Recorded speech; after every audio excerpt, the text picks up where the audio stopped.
الحمد لله الحمد لله رب العالمين والصلاة والسلام على الأنبياء والمرسلين. أعوذ بالله من الشيطان الرجيم. بسم الله الرحمن الرحيم. رب اشرح لي صدري ويسر لي أمري واحلل عقدة من لساني يفقهوا قولي واجعل لي وزيرا من أهلي. محترم سامعین، السلام علیکم ورحمۃ اللہ وبرکاتہ. الحمدللہ، قرآن پاک کا مطالعہ ہمارا جاری ہے. سورہ المائدہ کی آیت نمبر 13 تک ہم پڑھ چکے ہیں. آج انشاءاللہ آیت نمبر 14، 15 اور 16 پڑھیں گے. اعوذ باللہ من الشیطان الرجیم. بسم اللہ الرحمن الرحیم. ومن الذین قالوا انا نصارى اخذنا میثاقهم فنسوا حظا مما ذکروا به. اور جن لوگوں نے کہا، یا جو لوگ کہتے ہیں کہ ہم نصارہ ہیں، یعنی کہ عیسیٰ علیہ السلام پر ایمان رکھنے والے، عیسیٰ علیہ السلام کی تعلیمات عمل کرنے والے، ان لوگوں میں سے، ان لوگوں یہ کہتے تھے کہ ہم نصارہ ہیں، ان لوگوں میں سے ہم نے ان سے ایک بہت گہرا ایک وعدہ لیا تھا، ایک سخت پختہ عہد لیا تھا ان سے کہ یعنی کہ جو تعلیمات اللہ کی طرف سے آئی ہیں اس کے پر وہ عمل کریں گے، یہ عہد تھا ان سے. لیکن کیا ہوا کہ وہ فنسوا حظا مما ذکروا به، لیکن انہوں نے ایک بہت بڑا حصہ اس چیز کو بھلا دیا، فراموش کر دیا جس کی ان کو نصیحت کی گئی تھی. یعنی جو ان سے وعدہ لیا گیا، ان کو نصیحتیں کی گئیں، کچھ پیغامات پہنچائے گئے اللہ کی طرف سے، اللہ کے پیغمبر نے آ کے پہنچائے. ان سے اس چیز کا عہد کیا گیا، وعدہ لیا گیا کہ آپ ان احکامات کی پابندی کرو گے، ان ڈو اینڈ ڈونٹس کے مطابق زندگی گزارو گے اپنی. لیکن انہوں نے ایک بہت بڑا حصہ فراموش کر دیا. اس کا نتیجہ کیا نکلا؟ فَأَغْرَيْنَا بَيْنَهُمُ الْعَدَاوَةَ وَالْبَغْضَاءَ إِلَى يَوْمِ الْقِيَامَةِ. تو ہم نے ان کے درمیان قیامت تک کے لیے عداوت اور بغض ان کے درمیان ڈیل دیا، ان کے درمیان ڈال دیا.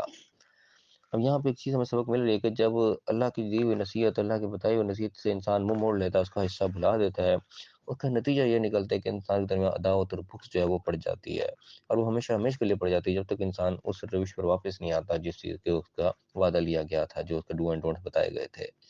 یہاں پہ اللہ تعالیٰ یہ چیز بتا رہا ہے کہ جو نصارہ تھے، عیسیٰ علیہ السلام کی تعلیمات پر عمل کرنے والے تھے، ان کا دعویٰ یہ تھا کہ ہم نصارہ ہیں. لیکن جب انہوں نے اس وعدے کو بھلا دیا جو اللہ سے انہوں نے کیا تھا، جو ان کو نصیحتیں کی گئی تھیں، تو ان کے درمیان قیامت تک کے لیے بغض و دشمنی اللہ کی طرف سے ڈل گئی. اور یہی کوئی حالات آج کل ہمارے اندر بھی ہیں کہ ہمیں بھی جو اللہ تعالیٰ نے ڈو اینڈ ڈونٹس بتا رکھے ہیں، جو اللہ کی طرف سے وعدہ ہمیں ملا ہے اس قرآن کی صورت میں کہ ہم اس کے مطابق زندگی گزاریں گے، یہ قانون جو ہمیں دیا گیا، ہم نے اس کا بہت بڑا حصہ جو ہے وہ بھلا رکھا ہے، فراموش کر رکھا ہے، ہم اپنی زندگی اس کے مطابق نہیں گزارتے.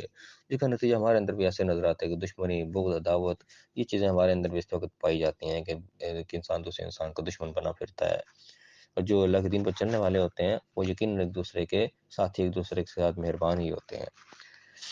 پھر فرمایا کہ وَسَوْفَ يُنَبِّئُهُمُ اللَّهُ بِمَا كَانُوا يَصْنَعُونَ. اللہ تعالیٰ بہت جلد ان کو جو ہے اس کی خبر دے دے گا، ان کو اطلاع دے دے گا جو بھی کچھ وہ کام کرتے رہے. یعنی کہ جو ان کو کہا گیا تھا وہ تو انہوں نے نہیں کیا، اس کے علاوہ کیا کچھ پھر وہ کر رہے ہیں ان کی خبر بہت جلد ان کو مل جائے گی، ان سے کوئی پوشیدہ نہیں رہے گی. پھر اللہ فرمایا کہ یا اہل الکتاب، اے کتاب والو. اللہ تعالیٰ پھر یہ انیس سے مخاطب ہے. زیادہ تر یہ اہل کتاب سے مراد عام طور پہ یہود اور عیسائی لیے جاتے ہیں جن کی طرف کتاب نازل کی گئی، تورات اور انجیل. لیکن بہرحال ہم اس کو اپنے اوپر بھی لاگو کر سکتے ہیں، کتاب ہمارے پاس بھی ہے، یہ حکم ہماری طرف بھی جو ہے وہ لوٹتا ہے کہ اہل کتاب، اے کتاب والو، جو بھی کتاب رکھتے ہیں اپنے پاس، ریٹن آرڈر جن کے پاس موجود ہیں، اپنے سبق حاصل کرنے کے لیے ہم اپنے بھی اندر بھی شامل کرتے ہیں اپنے آپ کو بھی. اللہ تعالیٰ کیا کرے؟ قد جاءکم رسولنا یبین لکم کثیرا مما کنتم تخفون من الکتاب. کہتا ہے کہ بے شک ہمارے پیغمبر، ہمارے رسول تمہارے پاس آ چکے جو بہت سی چیزیں تم پر واضح کر دیتے ہیں جو کچھ تم چھپاتے تھے کتاب میں سے. اب یہ ان کی روش تھی کہ اہل کتاب کی، یہود عیسائیوں کی، کہ وہ اللہ کی دی ہوئی کتاب میں سے بہت ساری چیزیں چھپا جاتے تھے، اس طریقے سے بیان نہیں کرتے اس طریقے سے بیان کرنے کا حق تھا.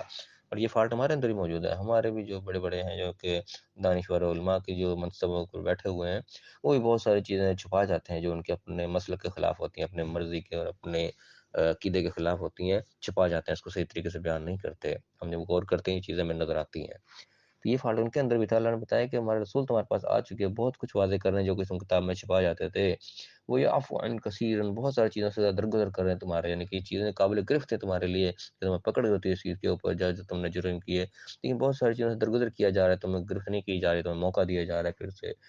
فرمایا قد جاءکم من اللہ نور و کتاب مبین، کہ اللہ کی طرف سے نور، روشنی اور واضح کتاب جو ہے وہ آ چکی ہے.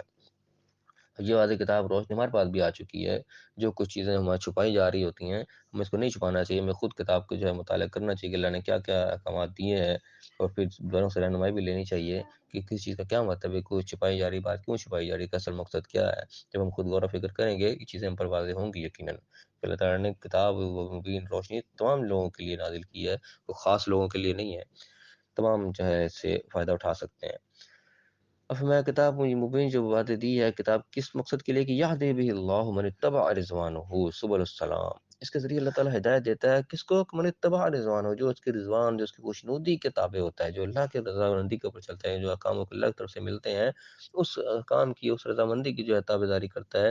سبل السلام کو سلامتی والے راستے جو اس کے ذریعے بھی ہدایت مل جاتی ہے اللہ کی طرف سے۔ وَيُخْرِجُهُم مِّنَ الظُّلُمَاتِ إِلَى النُّورِ، اس کو اندھیروں سے روشنی کی طرف اللہ تعالیٰ لے کے آتا ہے۔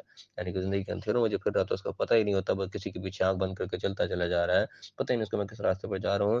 لیکن جب وہ اللہ کے رضوان کے پیچھے چلتا ہے، اللہ کی دی ہوئی اس روشنی اور کتاب کے مبین کے ساتھ اپنے آپ کو جوڑتا ہے، تو اللہ اس کو اندھیروں سے نکال کے روشنی کی طرف لے آتے ہیں، اس کو علم کی روشنی مل جاتی ہے، اس کو اپنی منزل کا راستہ نظر آنا شروع ہوتا ہے کہ میں نے کہاں جانا ہے، کون سا راستہ ہے، اس کے پر وہ چلتا ہے۔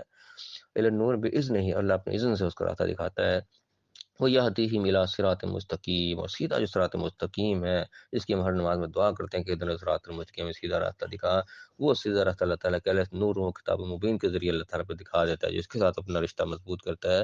کتاب کو جو اللہ کی طرف سے واضح نازل ہوئی، اس کے اندر پھر روشنی جو ہے اس کے مطابق بھی چلتا ہے، اللہ کے رضوان، اللہ کی رضامندی کی تلاش میں اس کی تابعداری کرتا ہے، اس کی پیروی کرتا ہوا چلتا ہے، تو اس کو سلامتی والا راستہ مل جاتا ہے، اور وہ صراط مستقیم اس کو مل جاتا ہے، جس کی بار بار جو ہے وہ دعائیں کرتا ہے۔ اللہ تعالیٰ نے بتا دیا یہاں پہ صراط مستقیم ہم نے کیسے حاصل کرنا ہے۔ اللہ تعالیٰ سے ہم نے دعا کرتے ہیں ہمیں سکھا سیدھا راستہ، تو اللہ نے جگہ بھی بتا دی کہاں سے سیدھا راستہ ملے گا۔ وہ یہی کتاب مبین اللہ کی طرف سے واضح کتاب جو نازل ہوئی، اس کے اندر جو وضاحت کے ساتھ ڈو اینڈ ڈونٹس موجود ہیں، اس کی پابندی ہم کرنا شروع کر دیں، یقینی طور پہ ہمیں دنیائی طور پہ بھی جو اندھیروں میں ہم ڈوبے ہوتے ہیں اس کے ہمیں روشنی کی طرف رہنمائی ملے گی، اور وہ صراط مستقیم ہمیں مل جائے گا، جس کی اللہ سے ہم دعا کرتے ہیں۔ اللہ تعالیٰ ہمیں صحیح سمجھنے کی، صحیح عمل کرنے کی توفیق عطا فرمائے، اور دنیا اور آخرت دونوں جگہ کامیاب فرمائے، آمین۔ وآخر دعوانا الحمد للہ رب العالمین۔